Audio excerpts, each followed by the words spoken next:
अस्सलाम वालेकुम, मैं हूं ताबिश मीर और आप देख रहे हैं प्रोग्राम खेल कर जीत। पीएसएल में एक जानिब प्ले ऑफ के हवाले से इस वक्त पेशकदमी का सिलसिला जारी है, तो दूसरी जानिब किंग के नाम की लाज ना रख पाए शान मसूद की क़यादत में एक और मैच में शिकस्त का सामना करना पड़ा कराची किंग्स को और इस्लामाबाद यूनाइटेड के हाथों शिकस्त का सामना किया कराची किंग्स ने। दूसरी जानिब अगर बात की जाए, ज़बरदस्त और काफ़ी शानदार मुकाबले इस लीग के जारी हैं और मकामी लीग में बैनुल-अक़वामी खिलाड़ी जिस अंदाज से अपना खेल पेश कर रहे हैं, सबकी तवज्जो का मरकज़ बने हुए हैं। तो उसमें कराची किंग्स जो एक और मारूफ फ्रेंचाइज़ लाहौर कलंदर्स के बाद उसकी प्ले ऑफ में रसाई के हवाले से पेश कदमी का सिलसिला भी जारी है।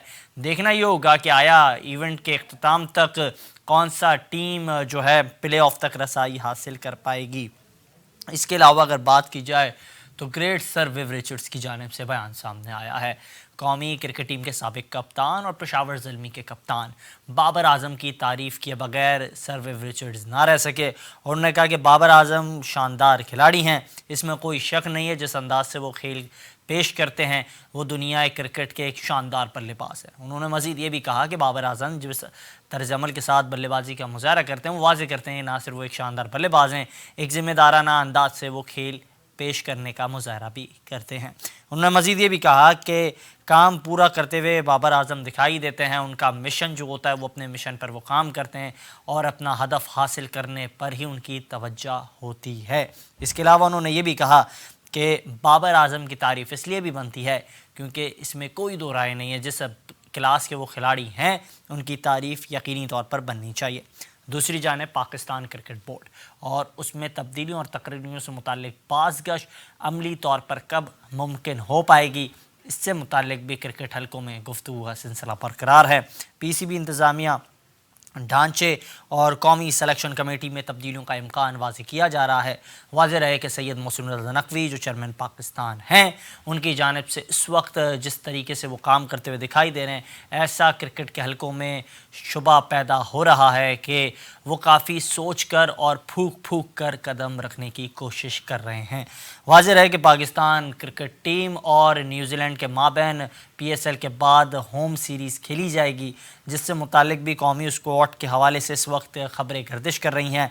पीएसएल के नवे एडिशन में फॉर्म बहाल करने के बाद ऑलराउंडर शादाब खान एक बार फिर से टीम का हिस्सा हो सकते हैं। ज़रा की जानिब से बताया जा रहा है कि इंजरी से निजात पाने वाले नसीम शाह की भी कौमी स्क्वाड में वापसी मुतवक्के है, जबकि लाहौर कलंदर्स के हारिस रऊफ़ की शमूलियत का इन्हिसार उनकी जो फिटनेस को मद्देनज़र रख कर किया जाएगा।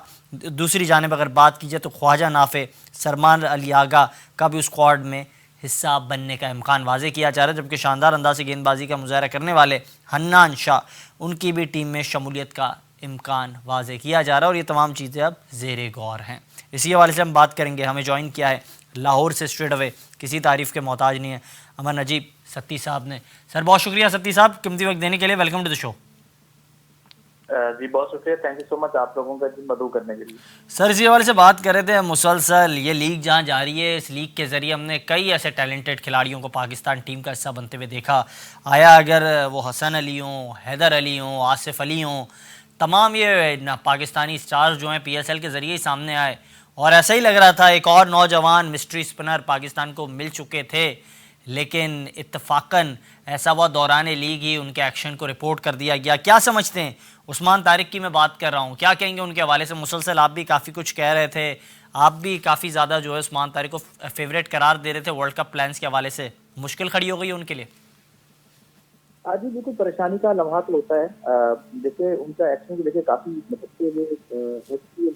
लीग का ऐसा बने थे जहाँ से वो जरा उभर के सामने है ज्यादा, या उन्हें परफॉर्मेंस की तो तब से एक बात हो रही थी हर हल्के में स्पोर्ट्स खेलकों में कि क्या उनका एक्शन ठीक है, क्या उनका एक्शन ठीक नहीं है। जब उस्मान तारिक के हवाले से जो अंपायर लोकल थे वो ज्यादातर उनको शुरू में यही कहते रहे कि आप एक्शन में कोई ऐसा मसला नजर नहीं आता है। जैसे आप ये जानते हैं कि काफी साबिक क्रिकेटर्स उन्होंने कहा कि महसूस ऐसा होता है कि इनका जो एक्शन है उसमें जो है वो का प्रॉब्लम दिखता नहीं, लेकिन मैं आपको बताऊं उस्मान तारिक जो है ना, उनके लोगों ने दो चीजें देखते उनको लगा कि शायद इनके एक्शन में मसला हो सकता है। एक वो जो पॉज लेते हैं एक वो जो उनका हाथ थोड़ा साइड से आता था, एक लोगों का ख्याल था कि शायद ये कोई 15 डिग्री का जो एक एंगल होता है जो जिसकी इजाजत होती है उससे बाहर है। अच्छा, जो पॉज वाली बात है, पॉज में तो ये है कि पॉज का मसला नहीं है, जो मेरी इतलात है उसके मुताबिक पॉज का ऑप्शन नहीं आया है। आईसीसी के कवानीन में कोई ऐसा कानून नहीं है कि आप पॉज नहीं ले सकते हैं बिल्कुल। या कितना पॉज ले सकते हैं, लेकिन उसमें ये सिर्फ लिखा हुआ है कानून की किताब में कि आप पॉज अगर इस तरह से लेंगे कि कोई बैट्समैन की तवज्जो को खराब करने की या उसको डिस्ट्रैक्ट करने की कोशिश करेंगे तो इससे अंपायर रद्द-ए-अमल दे सकता है कि आपका कोई नाजायज फायदा उठा रहे, ये अंपायर की जिम्मेदारी होती है। तो ये तो कोई बात फायदा होने की तो उस्मान तारिक साहब जो है इनके अगर कोनी के आगे जो बाजू का हिस्सा है उसमें फ्लेक्सिबिलिटी है। ये इनकी दिलचस्प बात ये है कि इनके जो बाजू हैं ये थोड़ा मुख्तलिफ है आम आदमी से, क्योंकि आपकी दोनों कोनियां आप अगर आप मिलाने की कोशिश करेंगे तो वो नहीं मिलेंगी। लेकिन ये सब बातें अपनी होने के बावजूद जहाँ पे थोड़े डिफरेंट है इनके हाथ, जहाँ से बकौल इनके कि अपने कंधे और अपने बाजू से पेस जनरेट करते हैं, लेकिन बात तो तब कही जा सकती है कि जब बायो मैकेनिक्स में जाके टेस्ट होगा, वो एक ऑथेंटिक चीज है जो बताएगी कि भाई इनका एक्शन हदूद के अंदर है, हदूद से बाहर है। लेकिन ताबिश सवाल इससे बड़ा है। सवाल जो ये है कि ये हमारे प्लेयर ही रिपोर्ट होते हैं। देखिए, अगर आप ऑफ स्पिन करते हैं ना तो ऑफ स्पिनर जो है आप दुनिया के 90% ऑफ स्पिनर या मेरा ख्याल है 80% ऑफ स्पिनर का जब भी एक्शन देखा जाएगा तो वो 15 डिग्री से बाहर ही होगा। मेरा ख्याल है आईसीसी थोड़ा सख्त है इस मामले में, इनको 20 डिग्री तक अलाउ कर देना चाहिए। अगर यही जारी रहेगी रीत तो फिर ये होगा कि ऑफ स्पिन का जो आर्ट है वो डाई करना शुरू कर देगा। यही वजह है कि दुनिया में अच्छे ऑफ स्पिनर अब हमें बहुत कम देखने को मिलते हैं। और एक और नुकता ये है कि हमारे पड़ोसी मुल्क से तो लोगों के एक्शन रिपोर्ट ही नहीं होते, पकड़ा तो वो जाता है जिसका एक्शन रिपोर्ट होता है। मेरी बात समझ रहे हैं ना आप? जी, तो मतलब ये है कि जब आपने कानून सबसे है तो उसका आप इतलाक फिर सबसे एक ही तरह से करें। बड़ा वैलिड आपने पॉइंट उठाया सामने, आपने काफी एक अहम नुक्ता सामने पेश किया। मैं ये जानना चाहूंगा सत्ती साहब, काइंडली इस हवाले से गाइड भी कीजिएगा। आपने बढ़िया जो है चीदा अंदाज से चीज़ों को बयान किया। मुझे काइंडली ये बताइएगा, आपने ये भी कहा कि ऐसा क्यों होता है कि पाकिस्तानी खिलाड़ियों को ही ज़्यादातर ये चीज़ों का सामना करना पड़ता है। माजी में हमने देखा सईद अजमल साहब उन्हें करना पड़ा, मोहम्मद हफीज़ साहब को करना पड़ा। इससे पहले अगर मैं पाकिस्तान के डोमेस्टिक की क्रिकेट पर ही बात कर लूँ तो काफ़ी शानदार स्पिनर थे इरफानुद्दीन फर्स्ट क्लास में, लेकिन जब वो सामने आए 7 विकेटें उन्होंने हासिल की थी नेशनल जो डोमेस्टिक सीज़न था, लेकिन उसके बाद उनका एक्शन रिपोर्ट कर दिया। ऐसा क्यों होता है जब एक खिलाड़ी इतने मैचेस में पाकिस्तान की नुमाइंदगी करे या फिर अपनी टीम की नुमाइंदगी करे, इसके बाद उसको ये चीज़ों का सामना करना पड़े? पूरा एसपीएल में शानदार बॉलिंग का मुजाहरा किया उस्मान ने, इसके बाद पीएसएल में भी जब अपनी धाक बिठा रहे थे उस दौरान ऐसी खबर सामने आ गई। मेरा ख्याल है कि इसको ये है कि खबर भी सामने आ गई और दूसरा स्मार्टली डील किया जा सकता है। मेरा ख्याल है पीएसएल उसको रोक देते, खबर को पीएसएल खत्म होने तक रोक देते और पीएसएल का मजा किरकिरा हो गया। इसको आउट नहीं करना चाहिए था। मेरा ख्याल है कि थोड़ा सा ना बुरा एक इंप्रेशन जाता है। और दूसरी बात यह है कि जो आपने माजी से बात की इरफानुद्दीन साहब की, मुझे याद है बड़ा लंबा ऑफ ब्रेक करते थे, बड़े अच्छे बासलाहियत स्पिनर थे। फिर आपके कराची के एक और आतिफ मकबूल बड़े अच्छे स्पिनर थे। इन दोनों के एक्शन पे एतराजात आ गए थे। तो मेरा ख्याल यह है कि हमारे यहाँ ना सिस्टम नहीं, अगर प्लेयर का एक्शन पे एतराज आ भी जाता है तो कोई मसला नहीं है। आपका सिस्टम काम कर रहा हो तो आप कहेंगे टैलेंट इसमें मौजूद है, हम इनके एक्शन पे काम करेंगे। जैसे मोहम्मद हसनैन के एक्शन पे काम किया उमर रशीद साहब ने और वो माशाल्लाह वापस आए और पेस बिल्कुल ठीक है, सब कुछ ठीक चल रहा है। तो व्हाई नॉट कि आप स्पिनर के एक्शन पे भी काम करें। अगर थोड़ा 19-20 का फर्क आ रहा है, किसी को डर था सत्ती साहब? मुझे काइंडली बताइएगा, क्योंकि ये भी अब खबर है ना मुबैना तौर पर चलती हुई दिखाई दे रही है कि उस्मान से किसी को डर था तो इसके लिए उससे मुताल्लिक अब इस तरह से एक साजिश की गई है। तो क्या समझते क्या ये कोई साजिशी अमल है उस्मान से मुताल्लिक? देखिए, अब ये तो अल्लाह बेहतर जाने में, इसके हवाले से तो कोई बात नहीं कह सकता कि इसमें कुछ साजिश है या क्या है। क्योंकि बोला बहुतों को खतरा था कि अगर उस्मान आ जाएंगे तो फिर उनकी दाल रोटी नहीं चल पाएगी।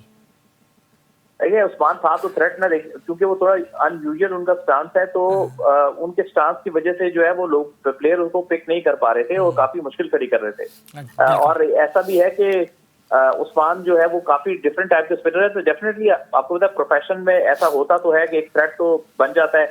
मैं अभी ये कहूंगा कि बहुत सारे प्लेयर के एक्शन रिपोर्ट होंगे दुनिया में तो शायद वो भी डिग्री से बाहर होंगे। जैसे मैं मिसाल ले लेता हूँ, मैं बड़े बसोक से कह सकता हूँ कि रविचंद्रन अश्विन जो अभी खेल रहे हैं और कुछ सालों पहले जो रिटायर हुए थे हरभजन सिंह, ये दोनों का एक्शन, स्पेशली हरभजन का, मैं आपके चैनल पे बैट करने को तैयार हूँ कि हरभजन का एक्शन रिपोर्ट होता तो वो डेफिनेटली 15 क्या वो 20-25 से भी बाहर होते हैं। नुकता सिर्फ ये है कि दुनिया में हर टीम के प्लेयर का एक्शन रिपोर्ट हो जाता है, भारत के प्लेयर का एक्शन क्यों नहीं रिपोर्ट होता? ये देखिए ना, इंसाफ नहीं है।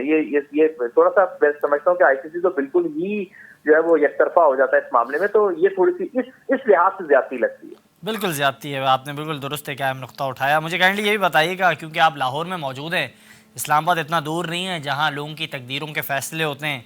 क्या समझ रहे हैं आने वाले दिनों में पाकिस्तान क्रिकेट बोर्ड में काफ़ी तब्दीलियों से मुतालिक जो बाज़गश्त चल रही थी, क्या देख रहे हैं उसको अमली तौर पर होता हुआ देख रहे हैं? आप लाहौर में मौजूद हैं, इस्लामाबाद में कुछ चीज़ें तब्दील होती हुई देख जिस तरह दिख रही हैं, कि क्या लाहौर के कज़ाफ़ी स्टेडियम में जो पाकिस्तान क्रिकेट बोर्ड का हेड क्वार्टर मौजूद है, वहाँ भी इस तरह की तब्दीलियाँ नज़र आने को हैं? देखिए, खबर ये चल रही है इस वक्त के जो इस वक्त पीसीबी के चेयरमैन है मोहसिन नकवी साहब, इनको सेनेटर बनवाया जाएगा और उस तरह से फिर इनको इंटीरियर मिनिस्ट्री का कलमदान दिया जा सकता है। मिनिस्ट्री मिलने का तो बहुत चांसेस है और खबर ये कह रही है कि ज्यादातर चांसेस हैं कि इनको इंटीरियर मिनिस्ट्री मिले। और ये भी जराए कह रहे हैं कि शायद ये पाकिस्तान क्रिकेट बोर्ड के मामला और इंटीरियर मिनिस्ट्री के मामला एक साथ चलाएं। लेकिन अगर ऐसा होता है तो सवाल ये पैदा होता है कि इंटीरियर मिनिस्ट्री अगर मिलती है या कोई भी मिनिस्ट्री मिलती है तो उसमें खुद पहले काम का इतना बोझ होता है, तो फिर आप पाकिस्तान क्रिकेट बोर्ड के मामला कैसे देखेंगे? अगर ये छोड़ के जाते हैं तो भी एक मुश्किल सूरत हाल है, और अगर ये रहते हैं दोनों चीजों को चलाने की कोशिश करते हैं तो फिर भी मुश्किल सूरत हाल है। तो मुझे बड़े काले बादल मंडलाते हुए दिखाई दे रहे हैं एक बार फिर से। इदारों के दरमियान जो तसादुम से मुताल्लिक मामला होते हैं, क्या वो नहीं होंगे क्रिकेट अगर वो दोनों जो है चीजों को जारी रखेंगे? देखिए ना, ये तो हम बात वहां करें जहां ऐसा पहले ना होता हो, तो ये तो हमारे यहाँ रीत रही है। तो मेरा ख्याल है जिस तरह से मामला चल रहे हैं, तो मुझे तो लगता है कि इस तरह के मामला पे ऐसी चीजों पे तो कोई भी काम नहीं करेगा, क्योंकि हमारे यहाँ तो ये मामूल बन गया इस तरह से होना। अच्छा, क्या कहेंगे आप, क्योंकि वैसे ही मैं देखता हूँ बाबर आजम से मुताल्लिक भी काफ़ी गुफ्तगू करते हैं, बाबर आजम की परफॉर्मेंस को लेकर भी काफ़ी आप बात करते हैं। बाबर आजम इस PSL सीज़न 9 में शानदार बल्लेबाजी का मुजाहरा कर रहे हैं। एज अ बैटर उन्होंने काफ़ी रन्स जो हैं बनाए हैं, टॉप स्कोरर हैं, PSL में सबसे ज़्यादा रन बनाने वाले बल्लेबाज हैं। और हनीफ मोहम्मद कैप जो है उसको भी उन्होंने हासिल किया है अभी तक। तो क्या समझते हैं बाबर आजम से मुताल्लिक? ग्रेट सर विव रिचर्ड्स की जानिब से बयान सामने आया, उन्होंने कहा कि बाबर आजम एक शानदार खिलाड़ी, इसमें कोई दो राय नहीं है। आज उनका मुकाबला भी होना है कोयटा ग्लैडिएटर्स के खिलाफ, क्या कहेंगे? जी, बाबर बहुत ही आउटस्टैंडिंग प्लेयर है, ये तो मेरा ख्याल है कि किसी को दो राय नहीं है। सभी आप हमें हम सब जानते हैं इस वक्त दुनिया के जो चंद बेहतरीन नाम है बैटिंग में, उनमें से एक नाम है।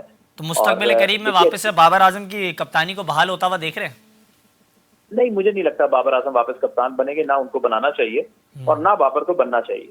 बाबर को अपनी बैटिंग पे फोकस करना चाहिए। कप्तानी के लिए अभी और भी बहुत मौजूद नाम है। एक और सादा सवाल सती साहब, बाबर आजम T20 में उसी नंबर पर खेलेंगे जिस पर हफीज ने हिदायत करके खिलाया था, या फिर अब मामला तब्दील हुए हैं, बोर्ड में काफी तब्दीलियां हुई हैं, हफीज साहब नहीं है हेड कोच के तौर पर, तो एज एन ओपनर देख रहे हैं उन्हें? देखिए, अब मैनेजमेंट चूंकि चेंज है तो उनका प्लान डिफरेंट होगा। मेरी जाती राय ये है कि बाबर आजम की जो सबसे बेहतरीन यूटिलाइजेशन किसी नंबर पे हो सकती है वो ओपनिंग है। उसकी वजह ये है कि वो हमेशा गैप में खेलते हैं, वो टाइमिंग करने वाले प्लेयर हैं, बाउंड्रीज चौके लगाने वाले प्लेयर हैं, गैप में खेलते हैं। तो उनके लिए जो बेस्ट ऑप्शन होता है वो ओपन पे होता है। वो ओपन पे थोड़ा टाइम लेते हैं, बाउंड्रीज लगाते हैं, और जब वो टाइम ले लेते हैं, सेट हो जाते हैं, तो फिर टाइम लेने के बाद वो स्पिनर पे थोड़ा बेहतर खेलते हैं। आप उनको आते साथ ही स्पिनर पे डाल देंगे तो उनको प्रॉब्लम हो जाती है। तो मेरा ख्याल है कि बेस्ट यूटिलाइजेशन बाबर आजम की जो नंबर 3 पे ही है, और ओपन पे है। और अगर आप नंबर 3 पे उनको फोर्स करेंगे तो मुझे खदशा ये है कि आप बाबर आजम के साथ भी और पाकिस्तान दोनों के साथ। वैसे जिस तसलसल के साथ आपने अपनी बात मुकम्मल करना चाहिए, मुझे ऐसा लगा आपने जब नंबर 3 का, मैंने कहा कि आप चाह रहे हैं एंकर रोल नंबर 3 से वो अदा करें। नहीं, वो स्लिप ऑफ टंग आप कह लीजिए, नहीं है वो ओपन पे, यानी बेस्ट जो है वो उनके लिए प्लेस जो है वो ओपन है। एंकर रोल वो ऊपर से ही अदा कर सकते हैं। बिल्कुल, बहुत शुक्रिया कीमती वक्त देने के लिए। काफ़ी शानदार अंदाज से गुफ्तगू करते हुए आपने देखा, सीनियर साफ़ी हैं और काफ़ी शानदार गुफ्तगू करते हैं, खासतौर पर शोबा क्रिकेट पर काफ़ी गहरी निगाहें इनकी। अमर नजीब सत्ती साहब उनसे गुफ्तगू कर रहे थे और आपने उनकी गुफ्तगू मुलाहिजा की। और इसके बाद अभी बात करेंगे कौमी खेल हॉकी के हवाले से, और अहम जो है हैपनिंग्स इसमें सामने आई हैं कुछ अहम तब्दीलियाँ होने जा रही हैं कौमी खेल हॉकी के हवाले से, उस पर भी गुफ्तगू करेंगे। बात कर रहे थे कौमी खेल हॉकी के हवाले से, जिसमें अहम डेवलपमेंट इस वक्त सामने आई है। पाकिस्तान का कौमी खेल हॉकी और हॉकी फेडरेशन के मामला तब बेहतर होते हुए एक जानब जहां दिखाई नहीं देते हैं, तो इस वक्त पाकिस्तान हॉकी फेडरेशन के सदर तारिक बुगटी की जानिब से एक बयान सामने आया और उन्होंने कहा है कि हॉकी फेडरेशन में बेहतरी और मुनसिफाना इंतखाबात के लिए तमाम स्टेक होल्डर्स के साथ मिलकर काम करेंगे। तो दूसरी जानिब ये भी जो है खबरें अब सामने आ रही हैं कि बैनुल-अक़वामी कोचेस से मुताल्लिक पाकिस्तान हॉकी फेडरेशन की जानिब से रब्ता किया गया है और स्पोर्ट्स बोर्ड से बाकायदा रब्ता किया गया है। और इससे मुताल्लिक क्योंकि ये जो खबरें गर्दिश कर रही थी, इससे मुताल्लिक बयान सामने भी आया है और कौमी क्लब के हेड कोच हैं और उनकी जानिब से बयान सामने आया फ़रीद अहमद की जानिब से, और उन्होंने कहा कि पाकिस्तान हॉकी टीम को प्रोफेशनल कोचेस की अशद ज़रूरत है। इन्हीं तमाम तर मौरिकात पर गुफ्तगू भी करेंगे। हमें ज्वाइन कर चुके हैं, किसी तारीफ़ के मोहताज नहीं है, मुबश्शिर चौधरी साहब, और अगर इनके हवाले से बात भी की जाए तो पाकिस्तान हॉकी फेडरेशन की जो कांग्रेस है उसके मेंबर भी हैं। सर बहुत शुक्रिया कीमती वक्त देने के लिए, वेलकम टू द शो। जी अस्सलाम वालेकुम जी। सर इसी हवाले से बात भी कर रहे थे मुबश्शिर साहब, मैं इस हवाले से बात कर रहा था। काइंडली इस हवाले से पहले बताइएगा, क्योंकि कांग्रेस के आप मेंबर भी हैं, तमाम ये चीज़ें हमने होती हुई देखी भी हैं।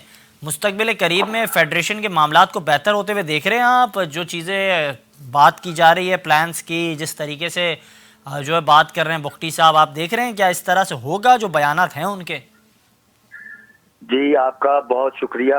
आपने ग्रास रूट के लोगों को मैं आपको खराज तस्लीम पेश करता हूँ। दूसरी बात आपने कही कि तारक बुगटी साहब हमारे अब प्रेसिडेंट आ गए हैं, हम उनको दिल की गहराइयों से मुबारकबाद पेश करते हैं जी, और हम उनसे अच्छे की तवक्को करते हैं। जो पिछले अदवार में होता रहा, पिछले अदवार में हॉकी की बर्बादी का जो हाल किया, जो ओहदेदार अब भी अपने ओहदों के लिए खोखर बरादरान ने जो हॉकी के साथ किया, राना मुजाहिद वगैरह ने हॉकी के साथ क्या किया, और आज फिर वही लोग किसी भी तरीके से पीपल पार्टी का वाया यूज करना है या नून लीग का वाया इस्तेमाल करना है और फेडरेशन में आने की बातें कर रहे हैं। और हम ग्रास रूट के जो लोग हैं, तारिक बुगटी साहब से अब ये उम्मीद रखते हैं कि ये जो उनकी सिक्योरिटी कमेटी बनी है बड़े अच्छे लोगों की और लेजेंड हमारे लोग हैं इसमें, हम अच्छे की तवक्को रखते हैं कि वो पूरे इंसाफ से और दयानतदारी से ग्रास रूट के लोगों को आगे लाएंगे। और ये जो पहली फेडरेशन करती नहीं, मनपसंद लोगों को और नॉन प्रोफेशनल हॉकी के लोगों को आगे ला के, अच्छा क्योंकि आपने बड़ा एक अहम नुक्ता उठाया, आपने कहा कि राना मुजाहिद साहब जो माजी में बतौर सेक्रेटरी खिदमत सर अंजाम दे रहे थे, जब पाकिस्तान हॉकी फेडरेशन के सदर के तौर पर काम करते हुए दिखाई दे रहे थे ब्रिगेडियर रिटायर्ड खालिद सज्जाद खोखर साहब, तो उस वक्त जब वो टेन्योर अपना गुजार रहे थे, तो जब उस वक्त हमारी बात हुई उनसे, तो उनका कहना था जो लोग मुझ पर इल्ज़ाम लगाते हैं उन्हें इल्ज़ाम लगाने की ज़रूरत नहीं है। फेडरेशन के अगर मामलात में देख रहा हूँ तो एज अ सेक्रेटरी देख रहा हूँ, और जिन इल्ज़ामात का मुझे सामना है मैं अदालतों में या फिर उन मुतल्लिका इदारों का सामना कर रहा हूँ, मैं वहाँ अपना मुकदमा लड़ भी रहा हूँ, और अगर मैं गिल्टी होऊंगा तो उसके बाद मुझ पर इल्ज़ाम लगाया जाए। वो तो ये कहते हैं, आप क्या कहेंगे? हाँ, अदारों की जो बात कर रहे हैं, अदारे अगर तो इंसाफ के तकाजों पे आएंगे तो हम तो अदारों को बड़े खराज तस्लीम पेश करेंगे, जिन्होंने ये एक बस के सफर से लेके आज लैंड क्रूजरों और सोसाइटियों के मालिक बन बैठे हैं। इन लोगों का जो साबका अदवार में हो चुका, जो 1 अरब 68 करोड़ रुपए की जो फंडिंग हुई पाकिस्तान हॉकी फेडरेशन में, उसका हिसाब हॉकी वाले तो रुसवा हो गए। हॉकी टीम के प्लेयर डेलियों की डेलियां नहीं मिल रही, हॉकी का कोई पुरसाने हाल नहीं है इन्होंने। लेकिन ये हॉकी वाले जो ऑर्गेनाइजर थे, ये लॉबियां थी जो ये लोग, इन्होंने अपने आप को बना लिया और हॉकी नीचे चली गई। नहीं, आप ये कह रहे हैं इन्होंने अपने आप को बना लिया। जब उनसे ये सवाल किया जाता है, ब्रिगेडियर साहब भी जब थे अपने टेन्योर में और राना मुजाहिद साहब बतौर सेक्रेटरी काम कर रहे थे, तो जब उनसे हम ये सवाल करते हैं वो कहते हैं ये जो इल्ज़ाम लगाने वाले हैं इन्हें ना जाने क्यों पाकिस्तान हॉकी का भला जो है पसंद नहीं होता है। तो ये कांग्रेस के ज़रिए ही आए थे ना सेक्रेटरी राना मुजाहिद साहब, तो उस वक्त कांग्रेस के पास इतने इख्तियारात नहीं थे कि वो उनके खिलाफ या फिर उनके करप्शन के हवाले से चीज़ों को सामने रखते उस वक्त ब्रिगेडियर साहब के। बड़ी माजरत के साथ एक बात मैं जरूर कहूँ, कांग्रेस के मेंबरान को तो एक डमी की सूरत में बिठा दिया जाता है, जब ऊपर से फैसले आ जाते हैं और एक रस्मी कार्रवाई की जाती है। मुझे ये काइंडली बताइए, क्योंकि बड़ा एक अहम नुक्ता आपने उठाया, बड़ा इंकशाफ के दौरान प्रोग्राम, आप कह रहे हैं कि डमी के तौर पर कांग्रेस काम कर रही है, तो सर इतने मजबूर क्यों है? सर हम हॉकी तो हमारे खून में है, हॉकी तो हमने करते रहना है। पाकिस्तान हॉकी फेडरेशन हो या हमारा पंजाब ना हो, सिंध ना हो, बिल्कुल कोई भी ना हो, पाकिस्तान हमने का तो फखर हॉकी हॉकी करनी है। पाकिस्तान का माजी हॉकी से मुताल्लिक काफ़ी शानदार है।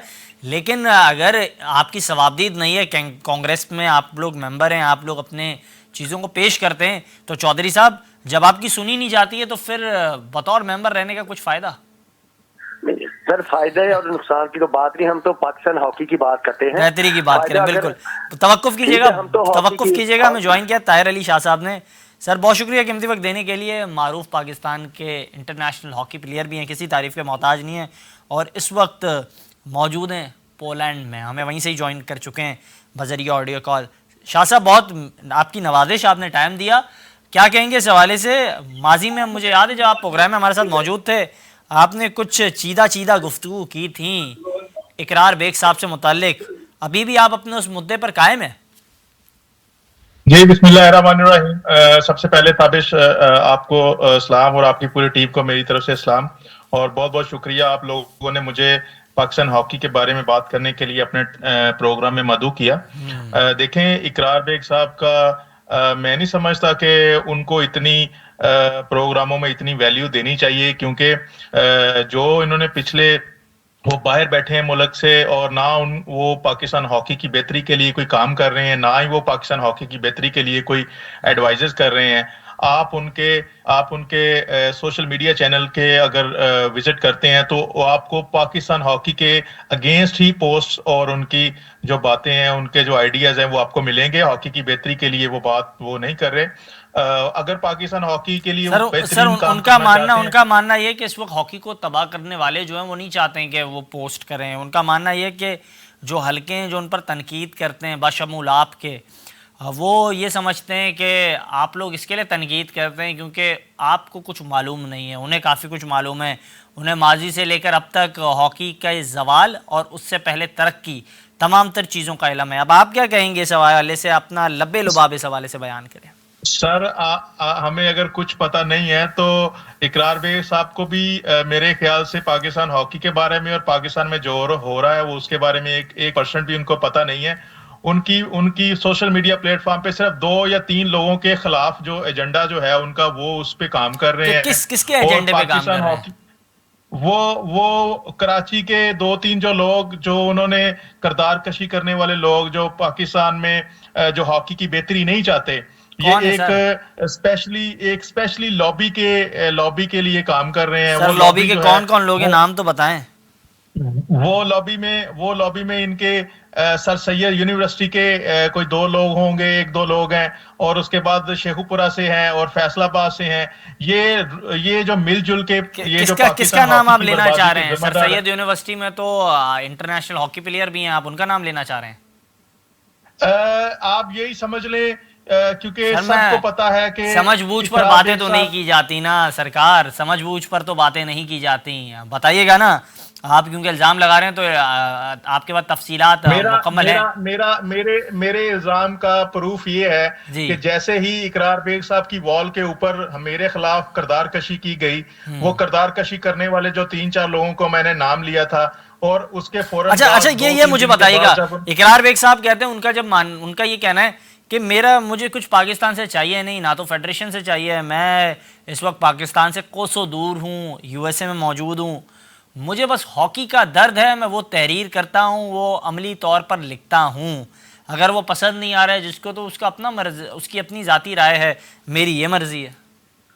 सर, ये जो ताबिश भाई, ये जो इकरार बेग साहब की आईडी इकरार बेग साहब नहीं यूज कर रहे हैं, ये इकरार बेग साहब की आईडी कोई और बंदा यूज कर रहा है। कहाँ से यूज हो रही है? वो बंदा जी कहाँ से यूज हो रही है? फिर कोई और यूज कर रहा है, कहाँ से यूज हो रही है?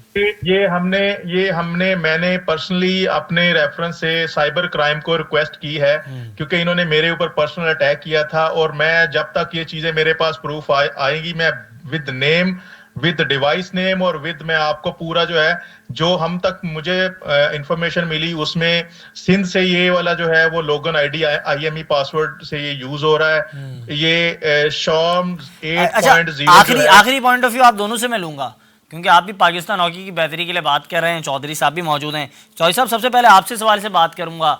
अब हम देख रहे हैं पाकिस्तान के कौमी खेल को बेहतर करने के लिए बैनुल-अक़वामी कोचेस पर तवज्जो दी जा रही है। क्या समझते हैं, बैनुल-अक़वामी कोचेस के जरिए पाकिस्तान की हॉकी को बेहतर किया जाएगा, या फिर वो कोचेस पाकिस्तानी जो बैनुल-अक़वामी ममालिक के अंदर अपनी खिदमत दे रहे हैं उनको वापस से लाना चाहिए, उन्हें मॉडर्न डेज हॉकी का पता है? सबसे पहले तो कोचिंग की बात तो बाद में है। सबसे पहले पाकिस्तान हॉकी फेडरेशन का जो ट्रैक है उसमें पीपल पार्टी की गवर्नमेंट आए, नून लीग की आए, right person of right job वाला फार्मूला होगा। उसके बाद जब एक ट्रैक पे ग्रास रूट का सिस्टम ट्रैक पे चलेगा, उसके बाद ये कोचिंग वो फेडरेशन का जो थिंक टैंक होगा वो बेहतर जो समझेगा तो वो बाहर के कोचिंग से पाकिस्तान हॉकी को ठीक करना चाहता है या लोकल कोचिंग से करना चाहता है।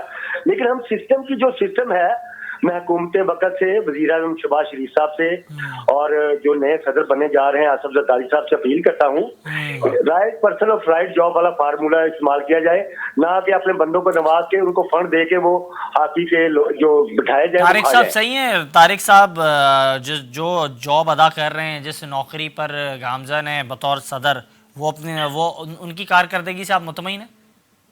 जी, अभी तो तारिक भुट्टी साहब जैसे उनके भाई वज़ीर आला बने हैं और तारिक भुट्टी साहब एक बड़ी फैमिली है। हमसे पहले अवाम में हॉकी के लोग हैं। तारिक भुट्टी साहब का पहली दफा नाम सुना और अच्छे की उम्मीद रखते हैं कि भुट्टी फैमिली एक कद्दार वाली कद वाली फैमिली है और हम अच्छे की तोक़ा रखते हैं, अच्छे की उम्मीद रखते हैं कि अच्छे नताए सामने आएंगे। ताहिर साहब क्या कहेंगे? ताहिर साहब जी बहुत शुक्रिया।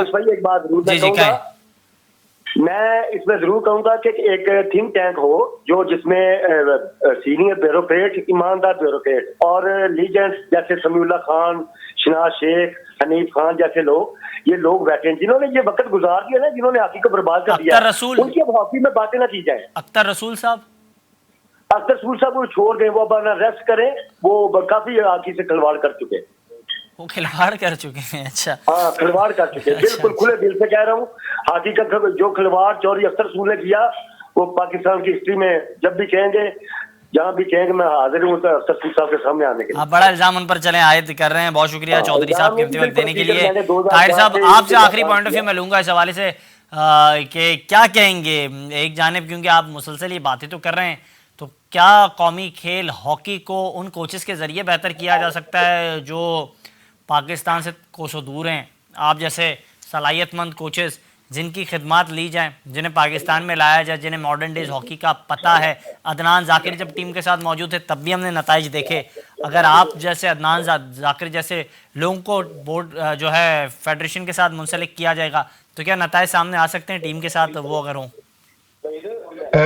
ताबिश, अच्छे की उम्मीद रखनी चाहिए, लेकिन इस बात को मैं जवाब देने से पहले आपसे, मैं आपके चैनल के जरिए मैं पूरे पाकिस्तान को और जितने भी लोग जो पाकिस्तान हॉकी का बनने जा रहे हैं, मैं मुबशर भाई की बात को बिल्कुल सेकंड करता हूं कि right person for right job. और सबसे पहले जो पाकिस्तान हॉकी फेडरेशन में जो 2008 से 2022 के दरमियान जो करप्शन हुई है, उस करप्शन के जो है, जब तक उन बंदों को सजा नहीं होगी, पाकिस्तान हॉकी के चोरों को, लुटेरों का नहीं पता चलेगा, तब तक कोई भी फॉरेन कोच, कोई भी पाकिस्तानी आप लोग मुतालबा कर रहे हैं, आप लोगों का ये मुतालबा है नए सदर से कि इस पर तहकीकात की जाए, बाकायदा कमेटी बनाई जाए, क्या समझते हैं? ये हमारा भी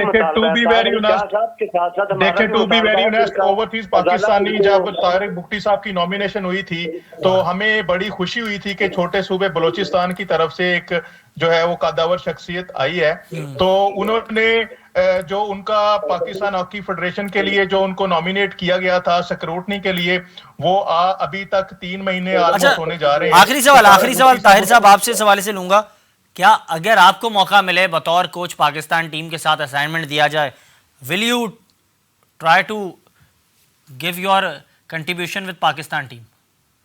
मैं इंशाल्लाह ताला मैं हर वक्त, और मैं विदाउट पाकिस्तान हॉकी फेडरेशन के साथ काम करने के बावजूद मैं पाकिस्तान हॉकी की खिदमत कर रहा हूं। मैं ये वर्ड कहना नहीं चाह रहा, लेकिन अल्हम्दुलिल्लाह I am saying this proudly because I am doing for the Pakistan hockey, for the sake of Pakistan hockey. लेकिन मैं तारिक भुट्टी साहब से और गवर्नमेंट ऑफ पाकिस्तान से मुतालबा करता हूं, बीइंग ओवरसीज पाकिस्तानी, कि जिस काम के लिए तारिक भुट्टी साहब की नॉमिनेशन हुई थी उस काम को सर अंजाम दिया जाए। स्क्रूटनी पाकिस्तान पूरे में होनी चाहिए। ये जो लुटेरे चोर पाकिस्तान हॉकी को बर्बाद कर चुके हैं, इनसे दूर रखा जाए। तारिक भुट्टी साहब इनसे अपने आप को दूर रखें और अगर तारिक बुखरी साहब इस काम को काम नहीं समझ सके या नहीं काम कर सर सकते, थोड़ी और आसानी तो कर रहे थे खुदारा तारिक, मैं ये कह रहा था आप थोड़ी और आसानी कर देते, ताहिर साहब चंद लोगों के नाम ले लेते तो ताहिर साहब जो मुश्किलात थी बुखटी साहब के लिए वो थोड़ी और कम हो जाती। बहुत शुक्रिया कीमती वक्त देने के लिए। मुबशिर चौधरी साहब और ताहिर अली शाह साहब हमारे साथ मौजूद थे, गुफ्तगू कर रहे थे और उनकी आपने गुफ्तगू मुलाहिज़ा की। ये था हमारा आज का प्रोग्राम। इजाज़त दीजिएगा, अल्लाह हाफ़िज़।